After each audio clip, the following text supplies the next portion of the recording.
అసలు ఈ రోజు పూజ చేయడం అనేటటువంటి దాని వల్ల వచ్చే ప్రయోజనం ఏమైనా ఉంటుందా? అసలు దాని వెనక ఏదైనా శాస్త్రీయమైన కారణం ఉంటుందా? విదురుడు ఎందుకు చెప్పాడు అసలు దైవానికి నమస్కారం చేయమని? నేను మీకు ఒక్క మాట చెప్తా, బాగా గుర్తుపెట్టుకోండి.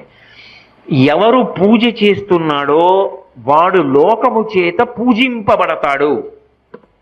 నేనన్న మాట బాగా పట్టుకున్నారా?